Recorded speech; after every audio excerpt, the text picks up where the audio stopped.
The courtroom fell silent. Every pair of eyes locked onto the boy standing in the center of the room. Judge Ronald Lancaster leaned forward, a smug grin creeping onto his wrinkled face. His gavel rested lightly in his hand, his voice filled with amusement as he spoke. "Young man," he said, glancing at the teenager's thick dreadlocks with a smirk. "I suppose you're here to waste my time? Maybe you think you're too cool for the law." The boy, barely 18, stood tall but said nothing. His dark brown eyes held no fear, no nervousness. He simply waited. The judge chuckled. "I've seen your type before. Dreadlocks, sagging pants, thinking you're smarter than the rest of us. So tell me, do you even understand why you're here, or should I use smaller words?" Laughter rippled through the courtroom. Some whispered insults. Others shook their heads, assuming they knew who this boy was. Another lost cause. Then, the boy took a deep breath and finally spoke. "Your Honor," he said calmly, "I don't think you're aware of who I am." His voice was steady, confident. It wasn't the voice of a scared teenager. It wasn't the voice of a troublemaker. It was the voice of someone who had come prepared. The judge raised an eyebrow, still amused. "Oh, and who exactly are you?" The boy reached into his pocket, pulled out a neatly folded piece of paper, and handed it to the bailiff. The bailiff glanced at it, frowned, and walked it over to the judge. Judge Lancaster unfolded it and scanned the contents. His smirk vanished. His face turned pale. His hands trembled ever so slightly. The room held its breath. The once mocking whispers turned to confused murmurs. Then, the judge looked up at the boy in shock. "You," he cleared his throat, swallowing hard. "This can't be real." The boy tilted his head slightly, as if studying the judge's reaction. "But it is," he replied. The entire courtroom stared, waiting for the judge's next words. Then suddenly, the judge slammed his gavel down with a loud bang. "Recess," he declared, standing up so fast his chair nearly toppled over. He turned and hurried out of the courtroom, leaving the entire room stunned. What was on that paper? Why did the judge react that way? What secret was the boy hiding? 2 days earlier, the sun burned hot over downtown Chicago as 17-year-old Marcus Grant stepped off the bus, his backpack slung over one shoulder.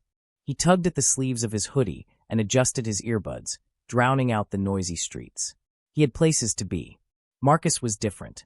Not just because of his dreads, not just because of the way he carried himself, but because of what was inside his head. A genius. A real one. He didn't talk about it much. He didn't need to. He had been solving college-level math problems since he was 10, reading medical textbooks at 12, and designing software by the time he turned 14. But most people didn't see any of that. They only saw his hair, his skin, his clothes. People judged him before he even opened his mouth. And today would be no different. As Marcus walked past the courthouse, he barely noticed the group of teens gathered near the steps, until one of them called out, "Hey, look who it is." Marcus stopped. He recognized the voice instantly. Jason, a bulky, sharp-jawed 18-year-old who had made it his mission to bother Marcus since middle school.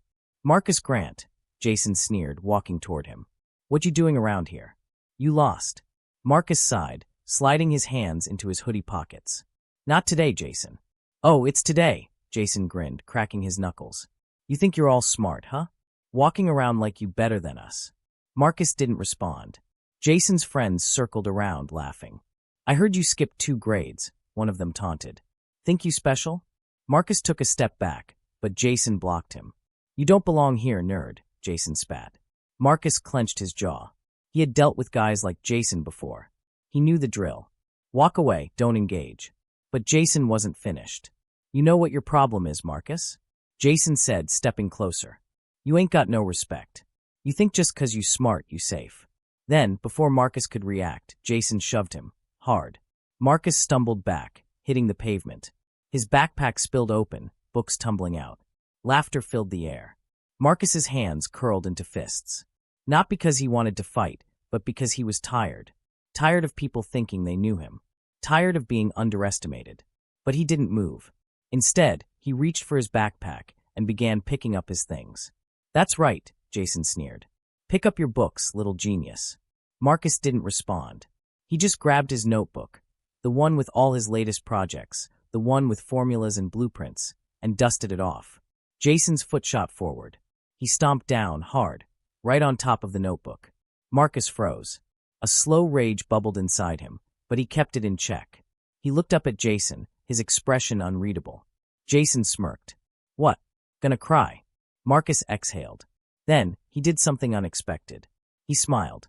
Jason frowned, confused. What you grinning at? Marcus stood up and dusted off his hoodie. You don't even know, Marcus said softly. Jason snorted. Know what? Marcus looked at him for a long moment. Then he shook his head and walked away. Jason watched him go, still frowning. Something about the way Marcus had said those words, something about his calmness, it made Jason uneasy. But he shook it off and laughed with his friends. After all, what could Marcus Grant possibly do? That night, Marcus sat at his desk, staring at his computer screen. The code on his monitor scrolled fast as he ran simulations, his mind racing. He had been preparing for this moment for months. Tomorrow, he was walking into that courthouse. Not as a criminal, not as a victim, but as something no one expected. And when the judge saw what he had to show him, everything would change. For everyone. The next day, Marcus entered the courthouse, his heart steady. People whispered as he walked past. Some recognized him from school. Others just saw a kid in dreadlocks and assumed he was in trouble. None of them knew the truth. Not yet. As he stepped inside the courtroom, he met the judge's eyes. Judge Ronald Lancaster smirked as he saw Marcus. And that was the moment Marcus knew. This was going to be interesting. Judge Ronald Lancaster sat in his chambers, gripping the paper Marcus had handed him. His mind raced as he scanned the document again, his fingers trembling slightly. This had to be a joke. But it wasn't. The numbers, the formulas, the research, it was all there. And if it was real, he had just mocked a genius. A true genius. A knock at the door made him flinch. Enter, he called, his voice hoarse. The door opened, and his assistant, Miss Carter, stepped inside. Your Honor, court is waiting. Will you be resuming the session? Judge Lancaster swallowed hard. He had never felt so foolish in his entire career.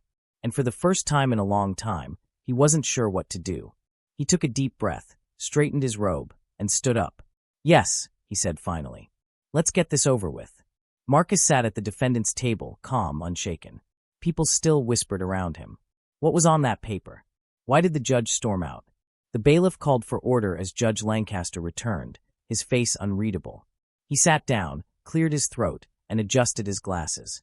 Then he looked directly at Marcus. Mr. Grant, the judge began, his voice quieter than before. Would you please explain this document?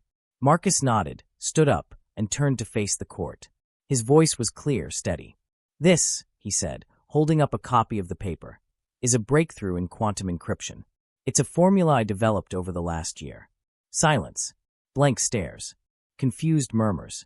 Judge Lancaster leaned forward. Explain, in simple terms, what exactly you've created. Marcus took a breath. He had been waiting for this moment. This algorithm, he said, can change how data is secured. It's faster, more efficient, and nearly impossible to hack. It could protect banks, hospitals, even the government's most sensitive information. The judge's eyes widened slightly. A lawyer in the back scoffed. That's impossible. No 17-year-old kid figured that out. Marcus turned to him. Would you like me to explain the math? The lawyer hesitated. Judge Lancaster cleared his throat. So you're telling me that you... He motioned toward Marcus's dreadlocks, as if the hairstyle somehow contradicted his intelligence. You created something that could change the world. Marcus met his gaze. Yes, Your Honor. Laughter erupted from the back. A businessman in a suit shook his head. This is ridiculous. But then, an older man in the front row sat up straighter. He had been silent this whole time, but now, his sharp eyes locked onto Marcus with interest. Judge Lancaster noticed him. Dr. Reynolds, he addressed the man, you're a cybersecurity expert. You understand these things. What's your take on this? Dr. Reynolds adjusted his glasses. If this formula is real, then this boy is about 20 years ahead of the entire tech industry. Gasps. Marcus didn't flinch. Dr. Reynolds turned to Marcus. Do you have proof? Marcus reached into his bag and pulled out a laptop. Give me 5 minutes, he said. Judge Lancaster gestured toward the bailiff. Bring him a table. The courtroom watched in tense silence as Marcus set up his laptop. His fingers moved fast, typing out code with precision. Numbers and symbols filled the screen as he ran a live encryption test. The results appeared almost instantly. Dr. Reynolds stood up so fast his chair scraped against the floor. This is, he turned to the judge. Your Honor, I need access to an official testing system. If this is real, we need to contact. A loud bang interrupted him. The doors burst open. A group of men in suits and earpieces stormed in. FBI. The room erupted into chaos. The lead agent, a tall man with sharp eyes, walked straight to the judge's bench. Your Honor, we need to speak with the defendant immediately. Marcus folded his arms. He had been expecting this. Judge Lancaster stared, dumbfounded. What is going on? The agent glanced at Marcus, then at the judge. This boy, he said, lowering his voice, may have just created the most powerful cybersecurity tool in history. And just like that, everything changed. 2 weeks earlier, Marcus sat in his tiny bedroom, his laptop screen glowing in the dark. His fingers flew over the keyboard, his mind running faster than his body could keep up. He had been working on this formula for months. And now he was so close. His encryption software was already 10 times stronger than the best systems out there. If he could just fix the last few calculations. His phone buzzed. A text from his mom. Dinner's ready. Come eat. Marcus sighed. His stomach growled, but he couldn't stop now. Just a few more minutes. His phone buzzed again. Another text. But this one was different. It wasn't from his mom. It was an unknown number. We know what you're working on. Marcus froze. His eyes darted around the room. How did someone know? A second message came immediately after. Be careful. Some people don't want this to exist. Marcus's heart pounded. He quickly shut his laptop. Something told him. This was just the beginning. 2 weeks later, as he stood in that courtroom, surrounded by FBI agents, Marcus knew one thing for sure. His life would never be the same. And the judge who had mocked him?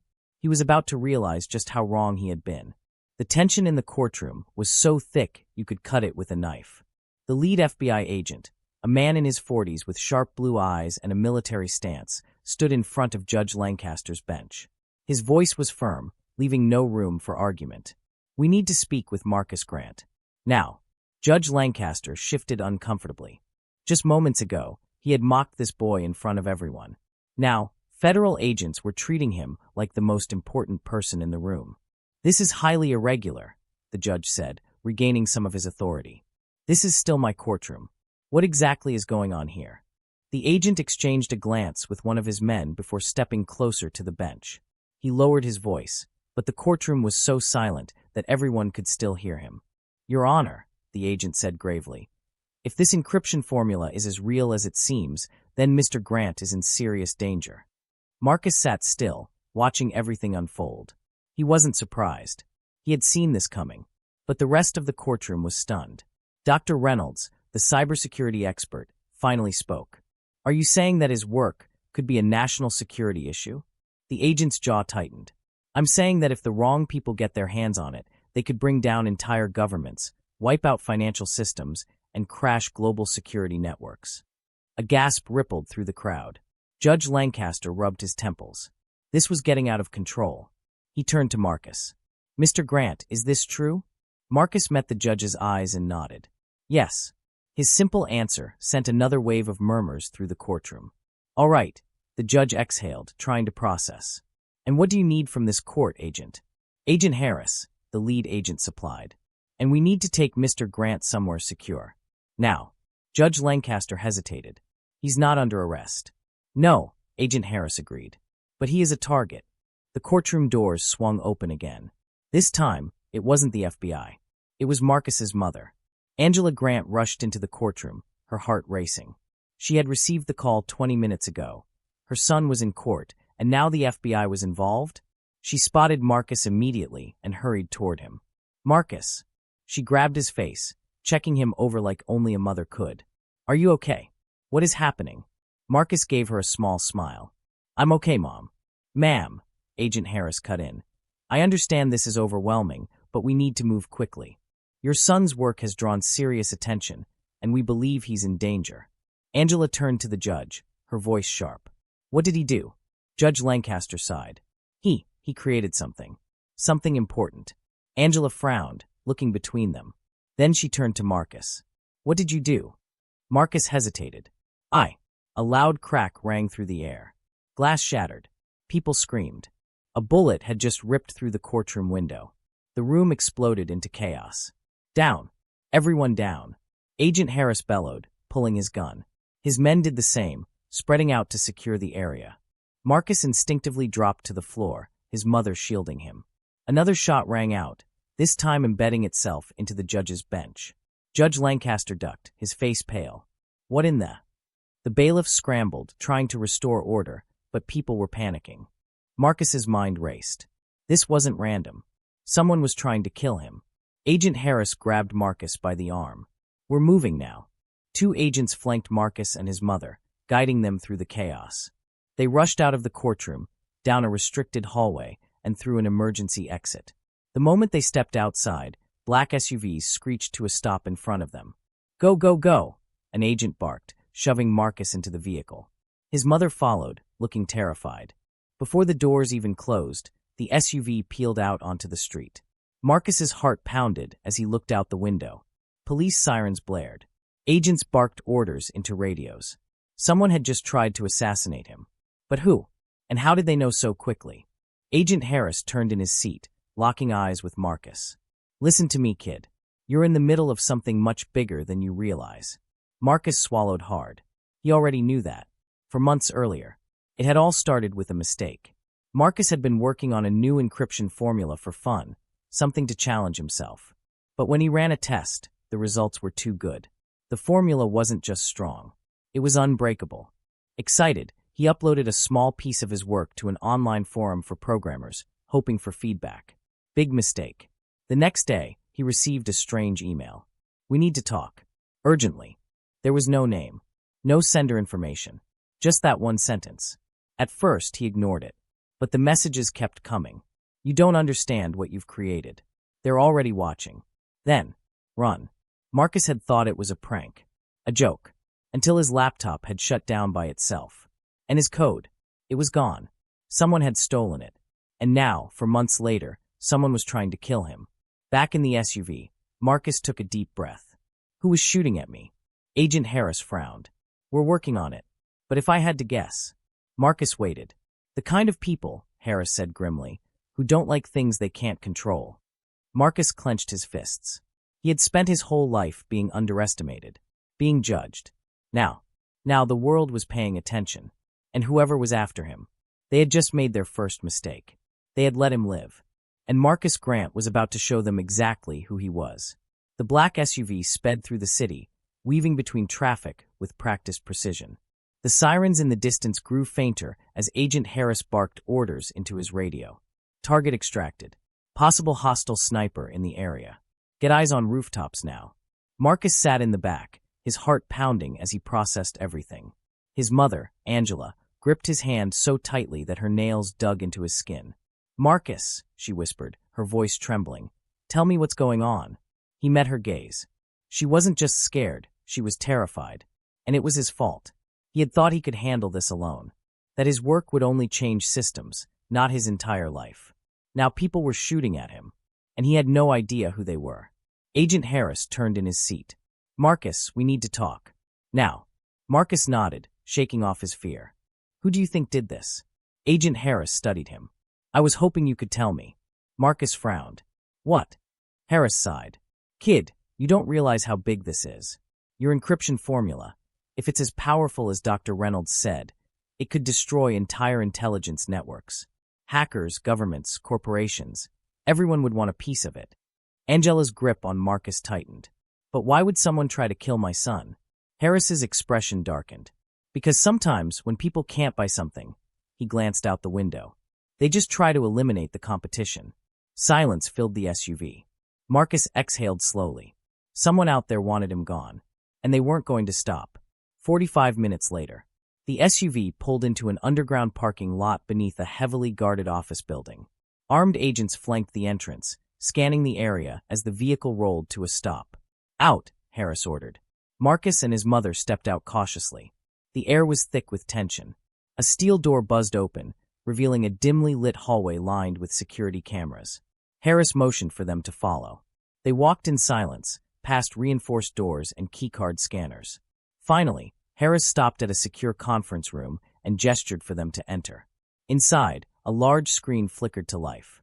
Surveillance images filled the display, satellite shots, thermal scans, and street camera footage. Marcus's stomach tightened. They were tracking him. "This is the man we believe tried to kill you," Harris said, clicking a button. A blurry image of a sniper perched on a rooftop appeared. No ID yet. But the way he moves, the way he escaped. He's professional. Angela pressed a hand to her mouth. "My baby," she whispered. Marcus clenched his fists. "So what now?" Harris studied him. "Now, we keep you safe. We find out who's behind this." "But you still don't get it," Marcus said, stepping forward. "I don't want to hide." Angela gasped. "Marcus, no. I'm serious," he interrupted. "They're coming after me because of my work. Because they think I'm just some kid who can be scared into silence." He met Harris's gaze. "I need to finish what I started." Harris frowned. "You want to keep working on the encryption?" Marcus nodded. "If they want it, it means it's important. And I'm not just going to let them take it from me." Harris sighed. "You're brave, kid. But bravery gets people killed." Marcus didn't blink. "So does running." Harris studied him for a long moment, then turned to Angela. "Your son's right about one thing. Whoever's after him won't stop. Keeping him locked away might not be enough." Angela's voice was firm. "Then what do we do?" Harris tapped the table. "We fight back." Angela paled. "Fight back? He's just a boy." Marcus cut in. "No, Mom. I'm not." For the first time, Angela saw something new in her son's eyes. Determination. Strength. And something else. Resolve. 3 months earlier. Marcus sat in his room, staring at his laptop screen. Lines of code filled the monitor, glowing in the darkness. His fingers flew across the keyboard as he ran another test. His encryption system was getting stronger. He had started this as a challenge. But now it was something more. He had discovered something, an algorithm so secure, so unbreakable, that even he couldn't hack it once it was locked. This wasn't just encryption anymore. It was the future. But Marcus wasn't the only one watching his progress. On the other side of the world, inside a hidden server room, a shadowy figure leaned back in his chair, watching Marcus's screen through a mirror hack. His lips curled into a smirk. "Found you," he murmured. Then, with a single keystroke, Marcus's laptop shut off. Present day. Marcus paced the conference room, deep in thought. They had already found him once. If he stayed hidden, they'd find him again. No, he needed to move first. He turned to Harris. "I want access to your cybersecurity lab." Harris raised an eyebrow. "Excuse me?" Marcus's voice was steady. "You have resources, right? Supercomputers, encrypted servers." Harris hesitated, then nodded. "Yes." "Why?" Marcus exhaled. "Because if I can get back into my original code, I might be able to track who stole it." Angela's eyes widened. "Marcus, that's too dangerous." "I know," he admitted. "But it's the only way." Harris ran a hand over his face. "Kid, you realize that if you do this, you might be painting a bigger target on your back." Marcus looked him dead in the eye. "I think that target's already there." Harris sighed. Then finally, "All right," he said. "Let's get to work." 1 hour later, inside a high-security lab, Marcus sat in front of the most powerful computer he had ever seen. A dozen screens surrounded him. Data streamed across them in real time. He flexed his fingers, took a deep breath. Then, he started typing. His program was already searching, scanning the dark web, looking for traces of his stolen code. Angela stood behind him, wringing her hands. Harris watched from the side, his expression unreadable. Seconds passed. Then minutes. Then, a ping. Marcus's breath caught in his throat. "I found it," he whispered. The screen zoomed in on an IP address. A location. Harris leaned in. "Where is it?" Marcus's eyes widened as the data resolved. He turned, his voice filled with disbelief. "It's coming from inside a government facility." Angela gasped. Harris's expression darkened. Marcus's heart pounded. Whoever stole his work. It wasn't just some hacker. It was someone inside the system. Someone powerful. And now, Marcus had just uncovered something he was never supposed to see. Silence filled the high-security lab. Marcus stared at the screen, his breath shallow. The IP address blinked in front of him, tracing back to a location that shouldn't have been there. A government facility. Angela pressed a hand to her chest. "No," she whispered. That can't be right." Agent Harris's face darkened. He grabbed a nearby tablet and began running his own search. Marcus's mind raced. Why would a government entity steal his work? Before anyone could speak, a sharp alarm blared through the lab. "Warning, unauthorized access detected. System breach in progress." The computer screens flickered. Lines of code began to rewrite themselves. Marcus's stomach dropped. They knew. The moment he found them, they found him back. "Get out of there," Harris barked, slamming his hand on the emergency shutdown button. But it was too late. The lab's lights flickered, and every monitor shut off at once. A single message replaced all the data. "You should have stopped looking." Marcus pushed back from the desk, his heart hammering. Angela grabbed his arm. "We need to leave. Now." Harris was already on his radio. "Lock down the facility. We have a breach." Then, the building went dark. Pitch black. 30 seconds earlier. 3 black SUVs pulled up outside the government lab, their engines still running. Men in tactical gear stepped out.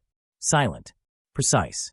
Their leader, a tall man with cold, calculating eyes, adjusted his earpiece.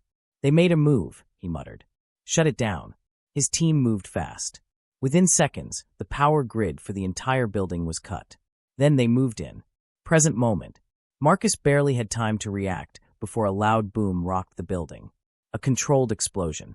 Not enough to destroy the structure, just enough to trap them inside. Harris cursed under his breath. "Move. Everyone move."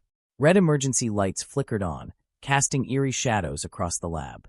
Angela held onto Marcus as Harris led them through a side door. "We need to get to the security tunnel," he said. "It's our only chance." Footsteps echoed in the distance. Not just one person. A team. "They're already inside," Marcus whispered. Harris drew his gun. "Then we better hope you're as smart as they say you are, kid."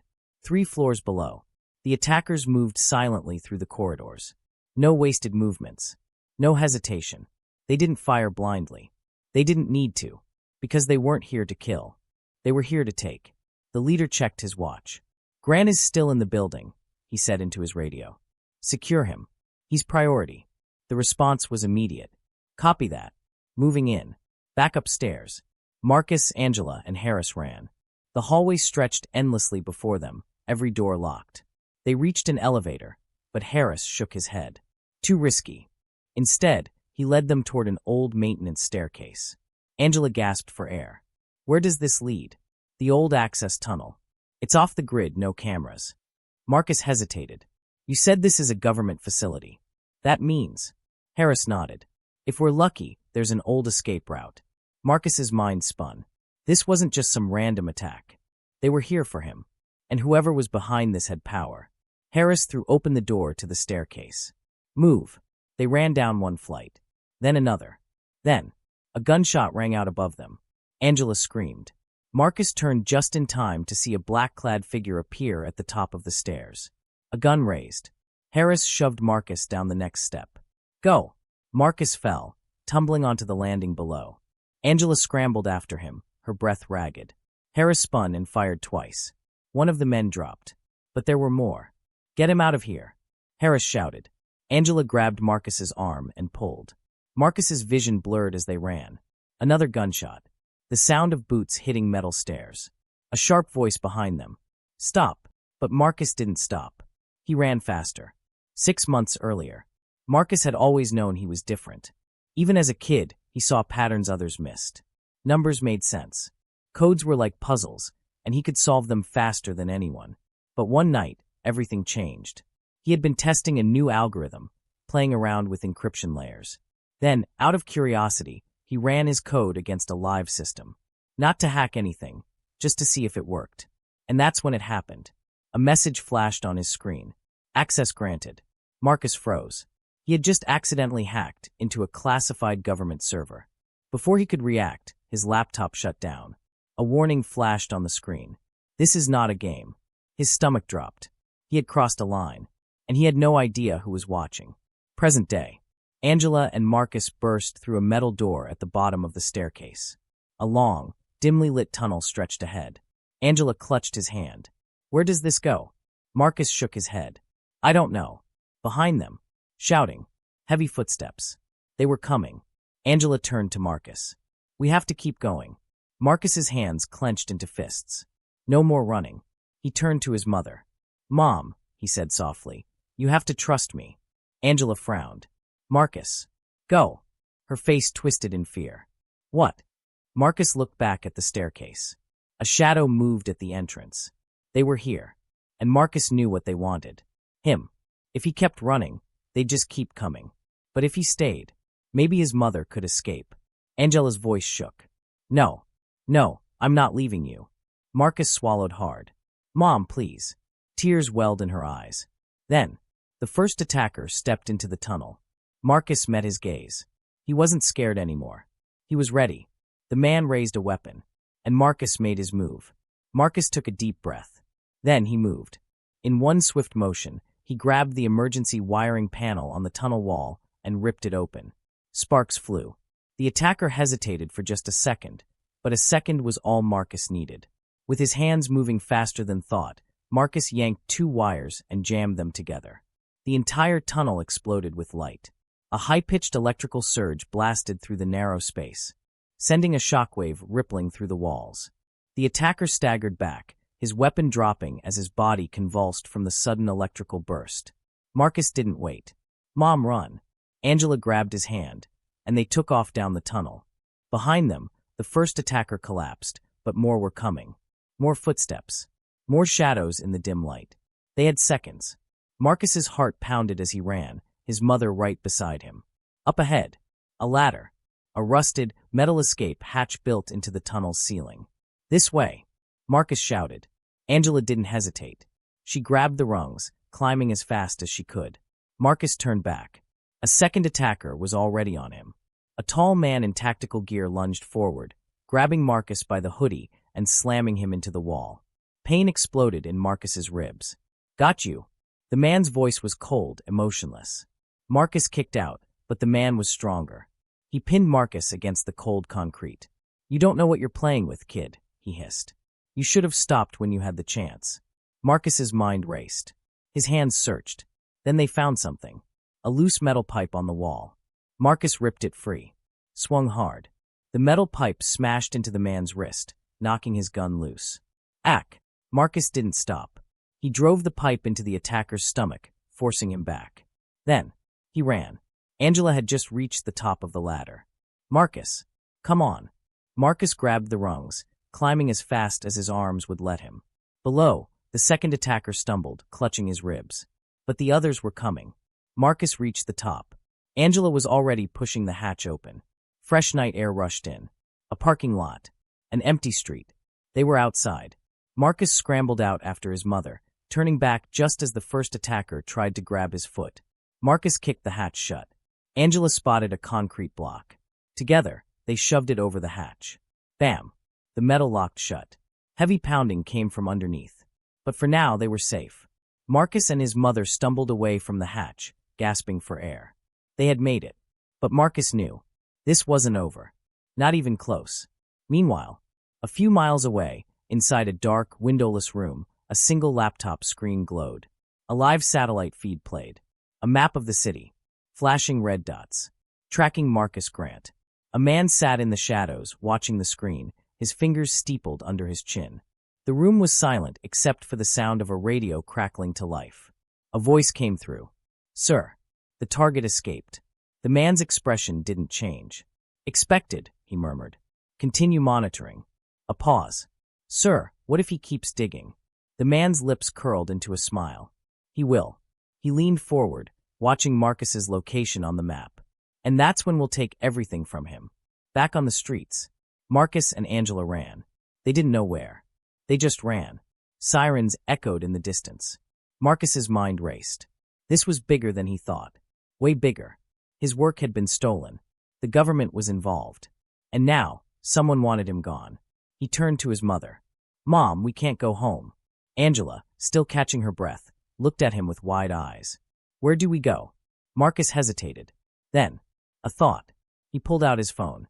There was only one person who might be able to help.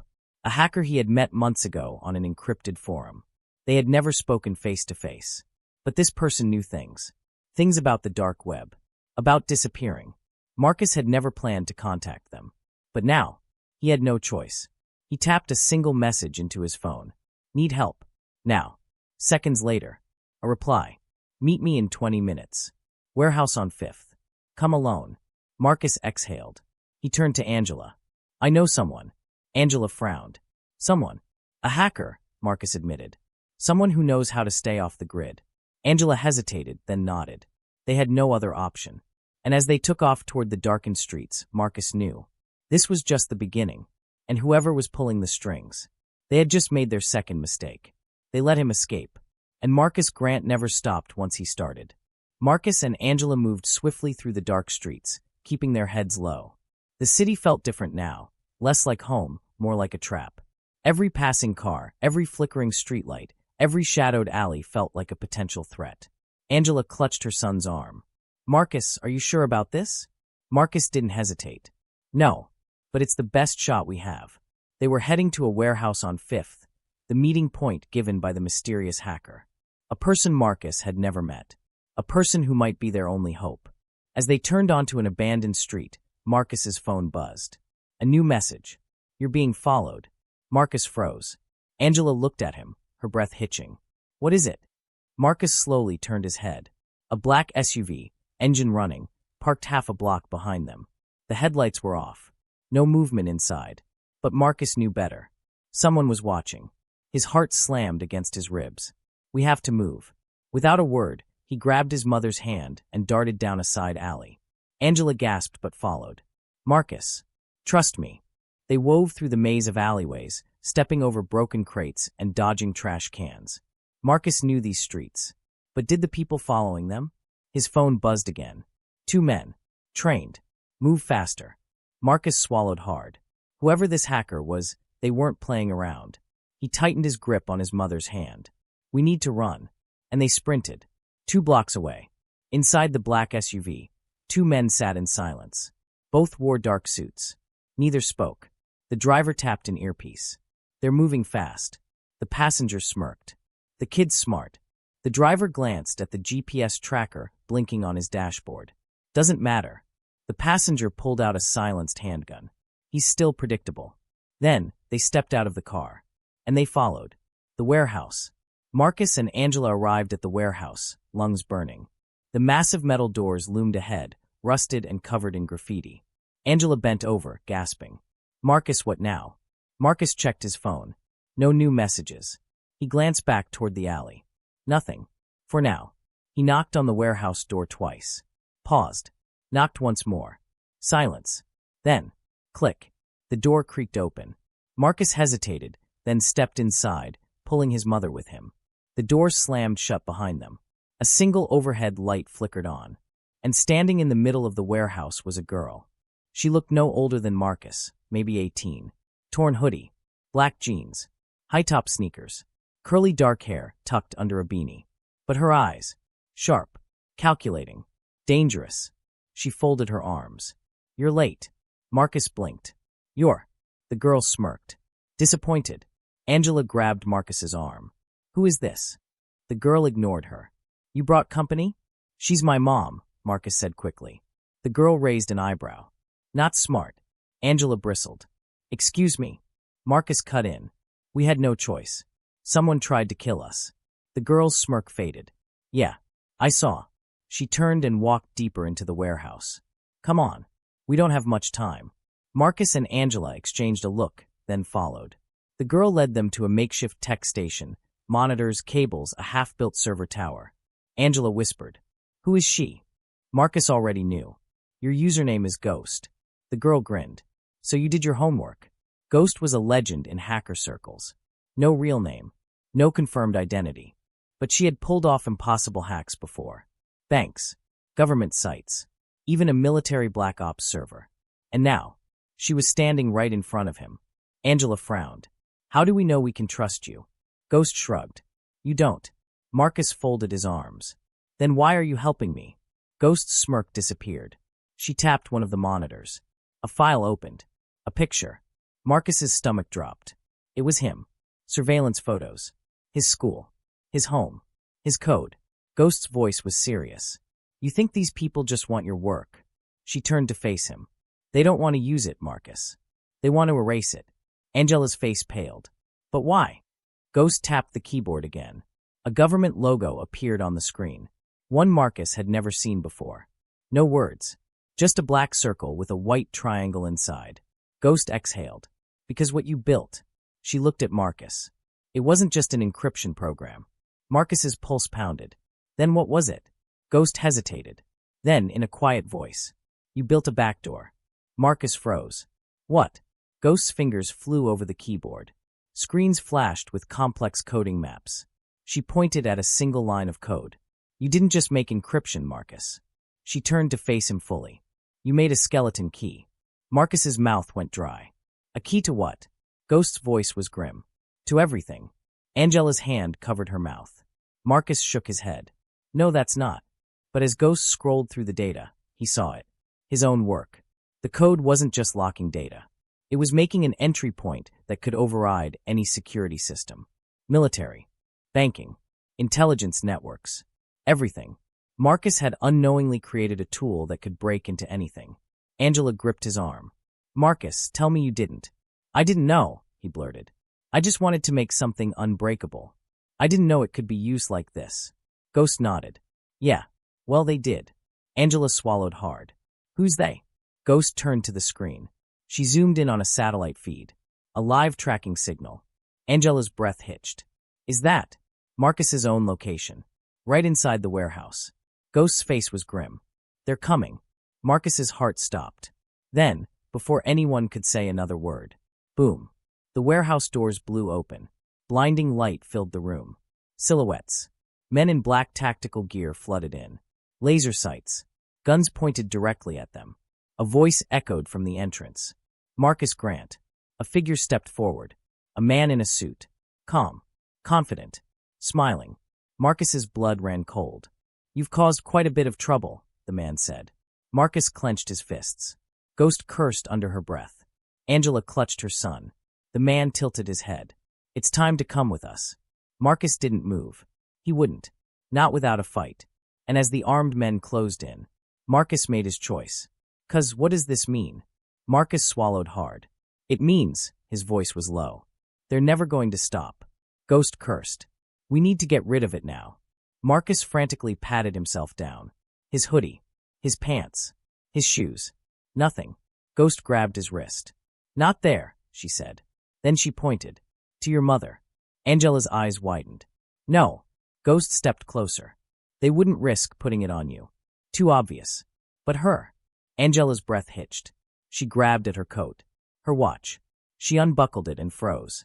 There. A tiny blinking light. A tracker. Angela threw it away like it was poison. Ghost stomped on it, smashing it to pieces. Marcus felt cold. "They've been tracking us since the courthouse." Angela covered her mouth. "Oh my God." Ghost shut off her tablet. "We need to leave. Now." New location. No phones. No tech. Marcus clenched his fists. "No." Ghost frowned. "What do you mean no?" Marcus turned to face her fully. "They won't stop until they have my work." His voice was steel. "So I say, we take the fight to them." Angela gasped. "Marcus." Ghost grinned. For the first time, Marcus saw respect in her eyes. "You got a plan, genius?" she asked. Marcus exhaled. "Yeah," he said. And as the city lights glowed behind him, a plan began to form. A plan to end this. A plan to turn the tables. They thought they could chase Marcus forever. They thought they could control him. But they had just made their final mistake. They had underestimated him. And Marcus Grant never lost a game. The city stretched out before them, glowing like a web of electricity. Marcus stood at the edge of the rooftop, his mind running through a million possibilities. Ghost sat cross-legged behind him, typing away on her tablet. Angela paced nervously, her arms crossed tightly. "This is crazy," she muttered. "Marcus, you're 17. You shouldn't be at war with some government shadow group." Marcus turned to her. His face was unreadable. "They made it a war," he said simply. "I'm just finishing it." Angela swallowed hard. "I just want my son safe." Marcus exhaled. "Me too." He looked at Ghost. "How much do we know about them?" Ghost didn't glance up. "Not enough. They're buried deep. Not FBI, not CIA." She flipped the tablet around, showing a single black emblem. The triangle inside the circle. Angela shuddered at the sight. Ghost's voice was grim. "This is all I could find. No name. No records. But whatever they are." She looked up. "They have power." Marcus's fists clenched. "They stole my work. They tried to kill me. They threatened my mother." He turned to Ghost. "We need to bring them into the light." Ghost smirked. Now you're talking. Angela looked between them. What are you planning? Marcus didn't hesitate. I'm going to steal my work back. Angela's breath hitched. Marcus. Ghost whistled. Bold. I like it. Problem is, we don't even know where your stolen files are. Marcus smiled. That's why we're going to make them come to us. Meanwhile, inside a hidden government facility, deep beneath Washington, D.C., the suited man sat in a dimly lit office. A large screen flickered in front of him. Marcus Grant's face. A soft knock. A young analyst stepped inside. Sir, we lost the tracker. The suited man didn't even blink. Of course you did. The analyst hesitated. What now? The man leaned forward, smiling. We wait. The analyst frowned. Wait. The suited man's fingers tapped the desk. He's smart, but he's also a kid. He tilted his head. And kids, they always make mistakes. His eyes flickered to the screen. And when he does? A slow, cold smile. We'll be ready. Back on the rooftop, Ghost sat cross-legged, chewing her lip. So, how exactly are we making them come to us? Marcus knelt beside her, tapping on her laptop screen. We're going to break into their system. Angela froze. Marcus, no. Listen, he cut in. They've been watching us this whole time. That means their systems are already tuned to look for me. Ghost's eyes lit up. So if we leave a trail, they'll come running. Angela gripped her head. This is insane. Ghost smirked. It's genius. Marcus exhaled. We just need one thing. Ghost raised an eyebrow. What? Marcus turned to her. A signal strong enough to get their attention. Ghost blinked, then grinned. Oh, I got something. She cracked her knuckles, fingers flying over the keyboard. What are you doing? Angela asked. Ghost's smirk widened. Something that'll make them notice. Seconds later, a worldwide cyber alert flashed across multiple government networks. A message. Short. Simple. Come find me. Marcus watched the screen. His heart pounded. Now they waited. Ghost turned to him. You realize they're probably going to come with everything they've got, right? Marcus nodded. That's the plan. Angela covered her mouth. Marcus, please. Marcus turned to her. His voice was softer. Mom. She looked at him, her eyes filled with fear. I have to do this, he whispered. Angela's eyes watered. Why? Marcus swallowed hard. Because if I don't, they'll never stop. Silence. Angela searched his face. Then, finally, she nodded. Marcus exhaled. Ghost tapped the laptop. All right, nerd. Now what? Marcus's jaw tightened. Now. He glanced at the screen. We prepare for war. The night air was heavy with anticipation. Marcus stood at the edge of the rooftop, staring at the city below. Lights flickered in the distance, unaware of the silent battle about to unfold. Ghost's message had been sent. Now it was only a matter of time. Angela sat on a crate nearby, wringing her hands. Every muscle in her body screamed that this was wrong, that Marcus shouldn't be anywhere near this kind of danger. But looking at him now, determined, focused, unshaken, she realized something. Her son wasn't a boy anymore. He was becoming something else. A force they hadn't accounted for. Ghost stretched, cracking her fingers. All right, genius, we rang the dinner bell. Now tell me, how exactly do we not die? Marcus turned to face her, his mind a whirlwind of calculations. They'll track the signal, he said, pacing. They'll move fast, bring tactical teams, probably drones, and they won't just be watching. They'll come in to capture. Angela flinched at that word. Ghost raised an eyebrow. Okay, and we're supposed to do what? Just stand here and hope they trip. Marcus grinned. No. He pointed to Ghost's laptop. We're going to hack them first. Ghost's eyes lit up. Angela groaned. No, Marcus, can't we just run? Marcus shook his head. If we run, they'll never stop hunting us. We have to flip the game. Ghost spun the laptop around. Okay, kid. You had my interest.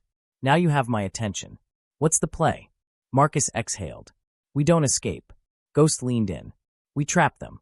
Meanwhile, the suited man sat in a dimly lit surveillance van, watching a dozen screens filled with code, tracking data, and satellite imagery. A young analyst turned to him, nervous. Sir, we've located the signal. The suited man smiled. Where? The analyst swallowed. An abandoned industrial district. Warehouse rooftops. The suited man's smile widened. He's inviting us. Another agent frowned. Could be a trap. The suited man waved a hand. Of course it's a trap. He leaned back in his seat. Send the teams anyway. He tapped his fingers against his watch. And tell them, his voice was smooth, dangerous. No loose ends. Back on the rooftop. Ghost's fingers flew across the keyboard. Okay, nerd. I'm inside their local server grid. What exactly am I looking for? Marcus sat beside her, scanning the lines of code. Their tracking system. They're monitoring the entire city, and I need access. Ghost smirked. You don't ask for small favors, do you? Marcus barely heard her. His brain was working too fast. Every system had weaknesses. And the people hunting him? They were powerful, but they weren't perfect. There. A backdoor. A hidden entry point in their encrypted network. Marcus's heart pounded as he typed, slipping through layers of digital defenses. Ghost's eyes widened. Holy Marcus, you're in. Angela leaned in. What does that mean? Marcus's hands were steady. It means. He hit enter. The screen filled with live data. I can see them. Angela's breath hitched. See who? Marcus zoomed in on a satellite feed. Convoys. Black SUVs. Military-grade drones. They were already on the way. Ghost whistled. Well, that's horrifying. Angela clutched Marcus's arm. We have to go. Marcus shook his head. Not yet. Ghost turned to him, frowning. Marcus, do you actually have a way out of this, or are you just betting on a miracle? Marcus exhaled. We split their forces. Ghost narrowed her eyes. How? Marcus's fingers flew over the keyboard. By the time the convoy arrived, their systems would show 3 different locations. 3 fake signals. Marcus, Ghost, and Angela would be nowhere near any of them. Angela's jaw dropped. You can do that. Ghost blinked. Holy crap. You're scary. Marcus didn't smile. He wasn't done. Now he just had to crash their entire network. 30 minutes later, the first convoy pulled into the abandoned district. The SUVs came to a stop. The tactical team poured out, weapons ready. Their scanners flickered. Sir, the target's signal is up ahead. The suited man stepped out of the lead vehicle, smoothing his tie. He looked up at the looming rooftops. Move in, he ordered. The team spread out. Silence. Then, bam. Every streetlight in the district shut off at once. Darkness. The agents froze. Their comms died. Their tracking devices glitched. Then a voice. Calm. Sharp. Young. Marcus's voice. Broadcasted through their own radio frequencies. That's 2 mistakes you've made. The suited man's eyes narrowed. Marcus's voice continued, clear and controlled. You stole my work. You tried to kill me. A few agents shifted uneasily. Marcus's voice darkened. Now I steal from you. Then, every vehicle alarm in the convoy started blaring. Lights flashed wildly. Their GPS screens scrambled with gibberish code. And their comms? Filled with a single countdown. 3, 2, 1. Boom. The electrical grid exploded. A burst of EMP energy knocked out everything they had. Their entire tech system fried. The agents stumbled, weapons useless, vehicles dead. The suited man's face remained calm, but his fingers curled into a fist. Marcus had just crippled them, and for the first time, they were blind. The suited man exhaled, almost amused. All right, kid. He turned to his men. No more games. He pulled out his phone, clicking a single encrypted link. Somewhere miles away, another team was activated. And this time, they wouldn't come to capture. They'd come to eliminate. Back on the rooftop, Marcus leaned back, exhaling sharply. Ghost stared at him. Dude, you just wiped out a whole government squad. Angela was speechless. Marcus didn't celebrate. He turned to Ghost. We need to go. Now. Ghost nodded. Angela's voice was small. Did we win? Marcus's jaw tightened. No. He grabbed the laptop and stood. They're about to send everything they have. Ghost cracked her knuckles. Good.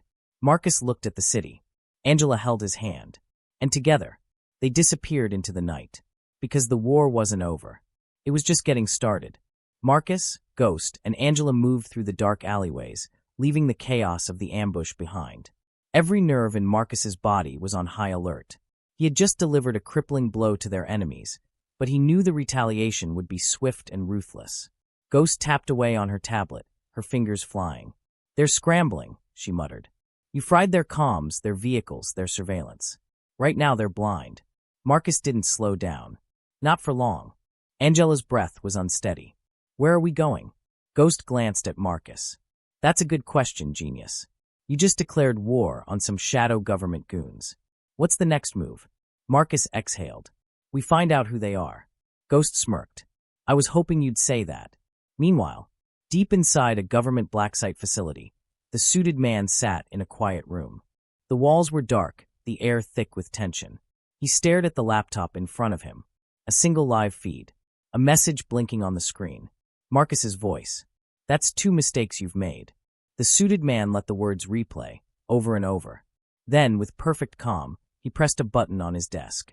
A hidden door slid open. 2 men stepped inside, dressed in black tactical gear. Elite operatives. The suited man didn't look up. Find the boy. One of the operatives nodded. And if he resists? The suited man smiled. No more games. The operative's lips curled slightly. Understood. Then, without another word, they vanished into the darkness. Back in the city, Marcus and Ghost sat in the back of a rundown cyber cafe, their laptops open. Angela sat beside them, arms crossed, still trying to wrap her head around everything. Marcus's fingers flew over the keys.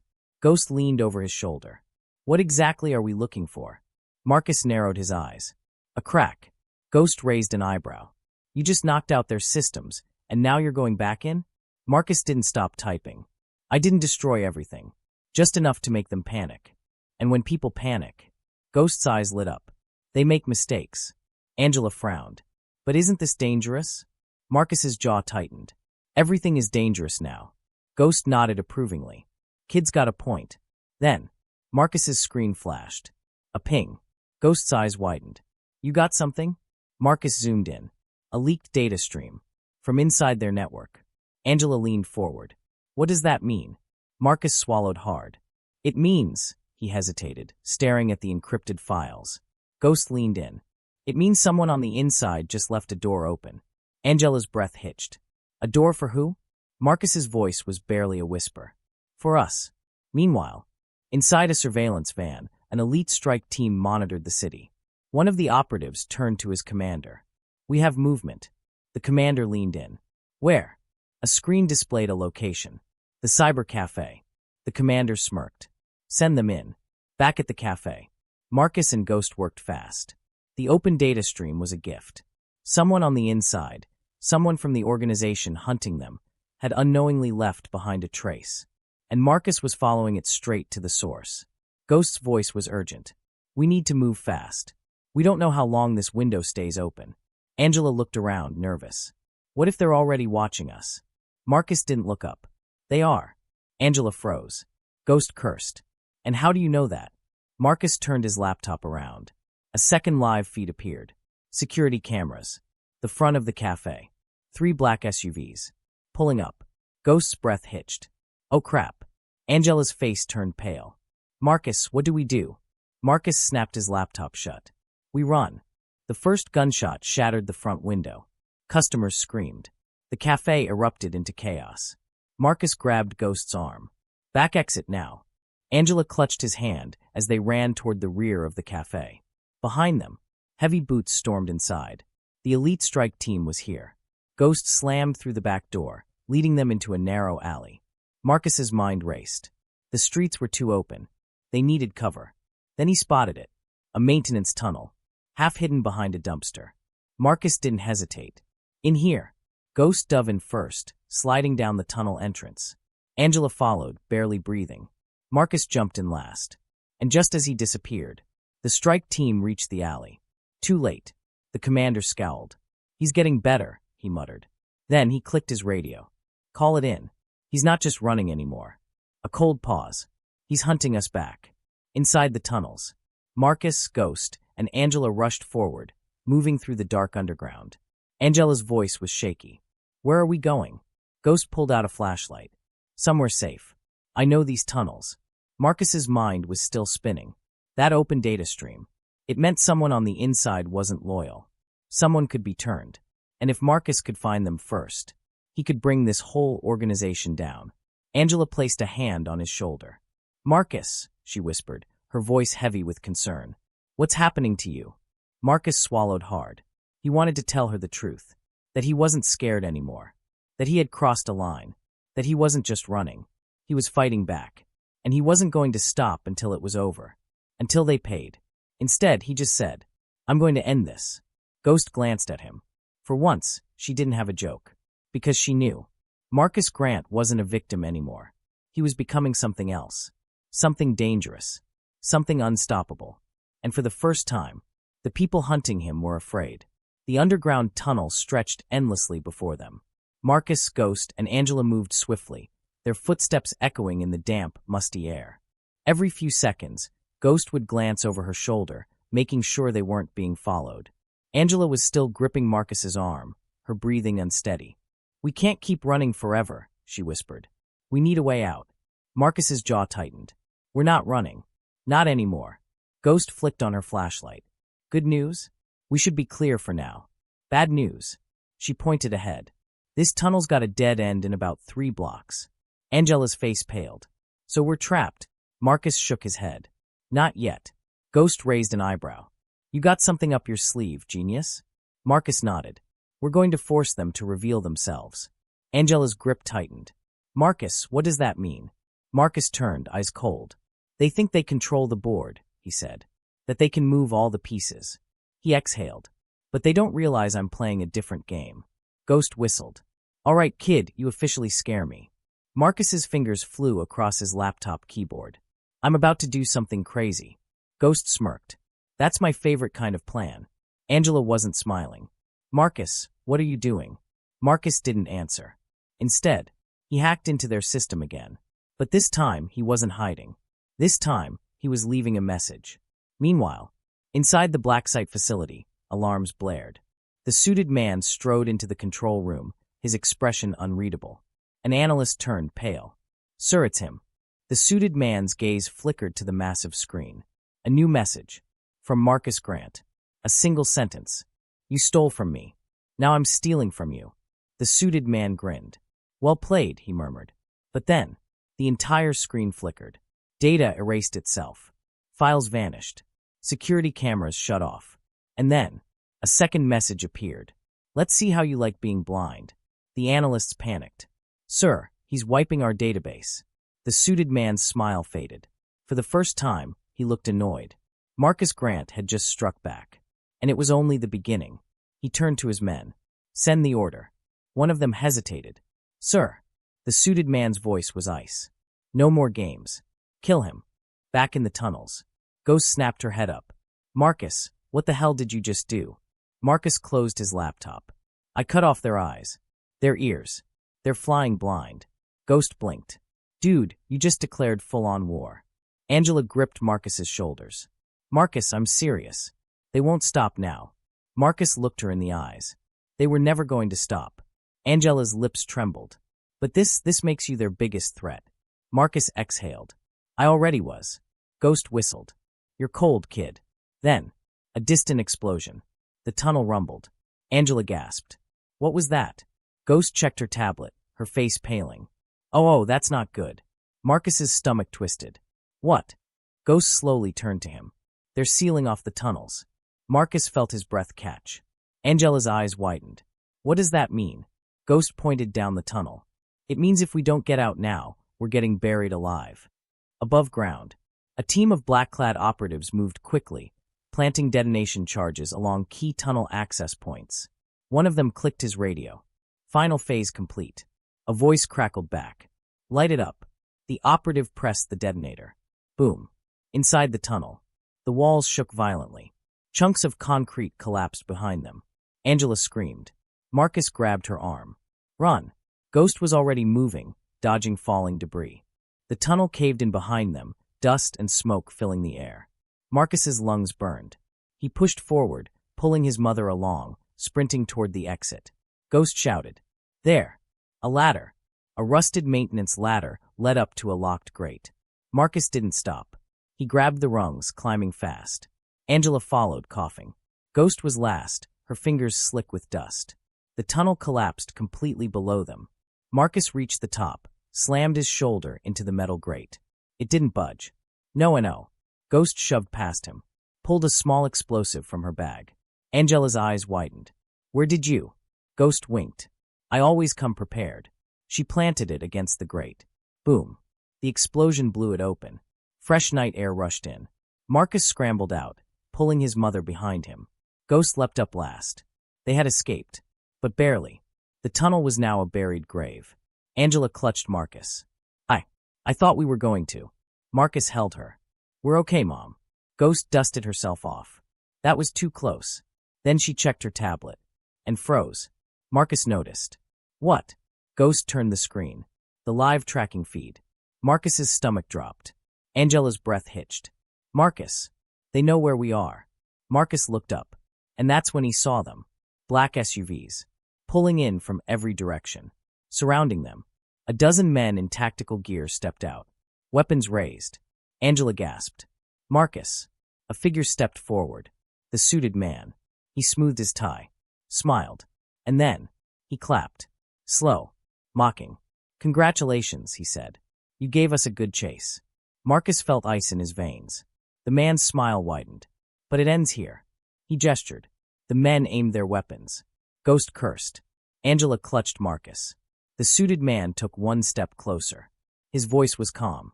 Marcus Grant. A pause. You lose. The night air felt heavier than ever. Marcus, Ghost, and Angela stood frozen, surrounded by black SUVs and armed operatives. The suited man stepped forward, his polished shoes clicking against the pavement. He smoothed his tie, that ever-present smirk tugging at the corner of his lips. Quite the performance, he said casually. I have to admit, you made this interesting. Marcus clenched his fists. His mind raced. The men had them in a kill zone. There was no cover. No way out. Angela's grip tightened on Marcus's arm. Marcus, she whispered, voice trembling. Ghost barely breathed. Okay, genius, she muttered. Tell me you have some kind of miracle plan. The suited man tilted his head. No more running, Marcus. His voice was calm. Controlled. Final. You lost. Marcus's heart pounded.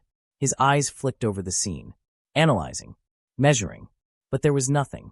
Nowhere to go. For the first time, he was out of moves. And that's when he realized. This wasn't about his survival anymore. It was about finishing this. For good. The suited man let out a slow sigh. You're exceptional, Marcus. His eyes glowed with something close to admiration. It's a shame, really. With your mind, you could have had anything. Money. Power. You could have worked for us. His smirk faded. But now, he raised a hand. The guns cocked. Angela gasped. No, please. Marcus stepped in front of her. His voice was steady. You're wrong. The suited man blinked. Oh. Marcus lifted his chin. I didn't lose. A small, amused chuckle. Oh, and why is that? Marcus smiled. Because in that moment he saw it. The flaw. A tiny, nearly imperceptible delay in the earpieces of the operatives. A signal disruption. A hackable frequency. Marcus's pulse spiked. It was small. Almost nothing. But it was enough. His fingers twitched. His mind ran the calculations instantly. And he moved. Faster than thought. He reached into his pocket. Pulled out his phone.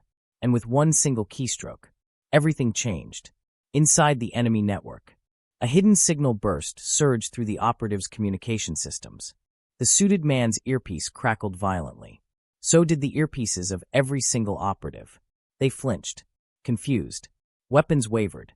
And then, their tactical HUD systems shut down. Their targeting overlays scrambled. For 1.8 seconds, their entire network collapsed. And that was all Marcus needed. Back in the streets. Marcus moved first. He grabbed Ghost's wrist and yanked her down. Ghost barely registered what was happening before she hit the ground. What the? Angela stumbled as Marcus pulled her with him. And then, boom, a shockwave blasted through the street. A burst of EMP energy from Marcus's device. Ghost's eyes widened. The SUVs flickered. The operatives' earpieces exploded with static. For a brief, fleeting moment, Marcus had flipped the battlefield. The suited man's smirk vanished. His men hesitated, just for a second. But it was enough. Ghost sprang up first. She kicked over a trash can, sending metal and glass skidding across the pavement. Angela sprinted after Marcus. The operatives stumbled. Their targeting systems were still down. Marcus knew he had seconds. Move, he shouted. And they ran. The chase. Marcus, Ghost, and Angela tore through the streets. Behind them, the suited man recovered fast. His voice was calm but deadly. After them, the operatives pursued. Ghost glanced back. This is officially the worst night of my life. Angela was panting. Where are we going? Marcus didn't slow down. There. A subway entrance. The only way down. Ghost groaned. We're running straight into a dead end. Marcus didn't listen. He took the stairs 2 at a time. Shouts from above. The operatives were closing in. Marcus reached the subway platform. Ghost cursed. Marcus, unless you can summon a... And then, a train rushed in. Ghost's jaw dropped. Oh, never mind. The doors hissed open. Angela jumped inside first. Ghost leapt after her. Marcus was right behind them. And just as the suited man's operatives reached the platform, the doors slammed shut. The train lurched forward. Marcus turned, and for a brief moment, his eyes met the suited man's through the glass. Neither of them blinked. Then, the suited man smiled. Not in anger, not in frustration, but in interest.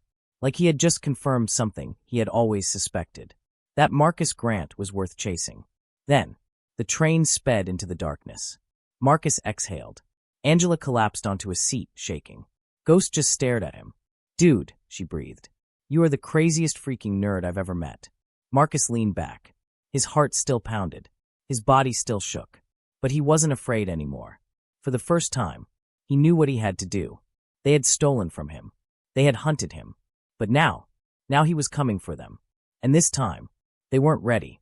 The subway train roared through the tunnels, its rhythmic clatter the only sound in the dimly lit car. Marcus leaned back against the wall, eyes staring into the darkness beyond the windows. His heart was still pounding, but not from fear. From focus. From determination. Angela was still catching her breath, gripping Marcus's arm as if she was afraid he might vanish. Ghost sat across from them, arms crossed, staring at Marcus like he had grown a second head. All right, genius, she finally said. I gotta ask. Marcus glanced at her. What? Ghost leaned forward. Did you actually have a plan back there, or were you just betting on luck? Marcus exhaled. A little of both. Ghost laughed. Dude, you took on a shadow organization with a hacked phone and an attitude problem. That's actually kinda legendary. Angela shot her a glare. My son almost got killed. Ghost shrugged. Keyword, almost. Angela turned to Marcus, eyes filled with concern. Sweetheart, this is too much. They won't stop. And now. Her voice wavered. Now they want you dead. Marcus met her gaze. I know. Angela's hands shook. Then let's run. Please. Marcus shook his head. We can't. Angela's voice was pleading. Why? Marcus looked down at his hands. Then, he clenched them into fists. Because running doesn't end this. Angela swallowed hard. But fighting them? Marcus's voice was calm. Fighting them ends everything. Ghost smirked. I like this new vengeance arc. Angela turned to Ghost. You're not helping. Ghost held up her hands. I'm just saying he's right. Marcus didn't blink. We need to go deeper. Ghost raised an eyebrow. Deeper where? Marcus met her gaze. Into their systems. Ghost blinked. Then she grinned. Oh, now we're talking. Angela's breath hitched. Marcus. Marcus turned to her, softer now. Mom. I promise. This is the only way. Angela looked at her son. At the fire in his eyes. Meanwhile, in a dark government bunker, the suited man stood in front of a massive screen. Live feeds filled the display. City cameras, hacked security networks, satellite imagery. But none of them showed Marcus. The analyst beside him was sweating. Sir, we've lost visual. The suited man didn't react. He simply smirked. Then, he turned to a shadowed figure in the corner of the room. I assume your team is ready? The figure nodded. They'll find him. The suited man nodded. Good. Then he smiled. Because this time, he's not escaping. Back in the city. Marcus, Ghost, and Angela moved through the abandoned subway station, stepping over broken tiles and graffiti-covered walls. Ghost led the way, flashlight cutting through the darkness. Angela shivered. Where are we? Ghost grinned. Welcome to the Undernet. Angela blinked. The what? Ghost waved a hand. Old hacker term. The places where the real digital warfare happens. She pointed at an old subway control room. Marcus's eyes lit up. This'll work. Ghost cracked her knuckles. All right, genius. Let's break some laws. Marcus sat down in front of an ancient-looking computer terminal. Dust covered the keys. The monitor flickered to life with green code. Angela hesitated. Is this safe? Marcus smirked. No. Then he started typing. Inside the network. Marcus's fingers flew over the keyboard, bypassing firewalls, searching through encrypted paths. Ghost watched over his shoulder. Damn, you don't mess around. Marcus didn't respond. He was locked in. Then, a hit. A buried file inside the enemy's network. A name. Marcus froze. Ghost's breath hitched. What? Angela leaned forward. Marcus, what is it? Marcus's hands shook as he clicked the file open. A list. Hundreds of names. People who had vanished. Ghost's voice was hushed. What the hell is this? Angela covered her mouth. Are these? Marcus's voice was a whisper. Targets. Ghost's blood ran cold. You mean people they're planning to? Marcus nodded. Ghost cursed. Okay, that's horrifying. Angela looked at Marcus. But why would they keep this? Marcus's mind was racing. Then he saw it. A special section in the file. His stomach dropped. Because at the very top of the list was his name. And under it, a status update. Marcus read it aloud, his voice hollow. Marcus Grant. Status. Eliminate immediately. Angela gasped. No. Ghost muttered. Oh, we are so screwed. Marcus's blood ran cold. Because if his name was on that list, it meant they weren't chasing him anymore. They were hunting. Marcus took a deep breath. Then, he clicked one last command. And he downloaded everything. Ghost's eyes widened. Dude, what are you doing? Marcus's jaw tightened. We just got the smoking gun. Angela's eyes filled with fear. But Marcus, if they find out you have that? Marcus met her gaze. They won't just try to kill me. His fingers tightened around the keyboard. They'll try to erase me. Ghost whispered, we need to move. Now. But before they could react, a gunshot rang out. Sparks flew from the terminal. Angela screamed. Ghost grabbed Marcus's arm. We've been found. Marcus whipped around. Standing in the doorway was a team of elite operatives, guns raised, and in front of them, the suited man. His smile was gone. His eyes burned with calm fury. It's over, Marcus. Marcus stood slowly. Angela clutched his arm. Ghost's heart pounded. The suited man stepped forward. Hand over the files. A pause. Marcus's jaw tightened. Then he smirked. And said, Make me. The suited man sighed. Then he gave the order. Kill them all. The moment the words left the suited man's mouth, time slowed. The guns raised. The operatives moved in. Angela screamed. Ghost cursed. And Marcus? Marcus acted. The escape plan. His mind worked faster than his body. Too many guns. No cover. But they weren't here to capture him anymore. They were here to erase him. Marcus moved first. He slammed his palm onto the keyboard, triggering a hidden command he had programmed seconds before. Instantly, the entire subway station plunged into darkness. A burst of static screeched through the enemy's earpieces, disorienting them. The operatives stumbled. Their targeting HUDs failed. Their radios died. Ghost's eyes widened. No way. Marcus grabbed Angela's hand. Run. And they bolted. The chase. The suited man didn't panic.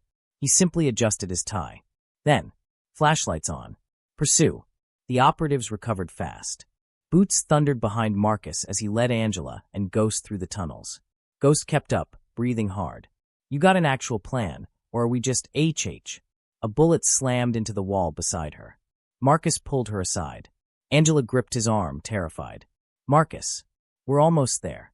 The tunnel narrowed. Then, a junction. 3 different pathways. Ghost's eyes flicked between them. Which way? Marcus didn't hesitate. This one. And he chose the darkest tunnel. The one the enemy wouldn't expect. Meanwhile, the suited man watched. Listened. He knew Marcus. He understood how his mind worked. He turned to his second in command. He'll take the least obvious route, he murmured. The operative frowned. Then shouldn't we? The suited man smiled. No. We force him up. He gestured to his men. Flush them out. Back in the tunnels. Marcus ran hard, guiding his mother and Ghost through the pitch-black passage. Ghost huffed. If this leads to a dead end, I swear I'm haunting you. Marcus ignored her. Then, he saw it. A ladder. Leading up. Marcus grabbed Angela's hand. Climb. Angela didn't question him. She went first. Ghost followed. Marcus stayed last. Then, boom. An explosion rocked the tunnel. Smoke and dust rushed forward. The operatives were coming. Marcus grabbed the ladder and climbed like his life depended on it. Because it did. The final stand. The ladder led to an old maintenance hatch. Ghost shoved it open. They scrambled out, onto a rooftop. Angela collapsed, gasping. Ghost spun around. We need to move. Then, a spotlight blinded them. Helicopter blades whirred overhead. Angela shielded her eyes. Marcus's stomach dropped. The suited man stepped onto the rooftop from a side entrance. Surrounded by his men, Ghost whispered, "We're screwed." Marcus breathed hard. They had nowhere left to run. The suited man smirked. Checkmate. Then he raised his hand, and his men aimed. Marcus's last move. Marcus's mind burned. His fingers twitched. He still had his laptop. And one last trick. He took a slow breath and smiled. The suited man's eyes flickered. What? Marcus's hand hovered over the keyboard.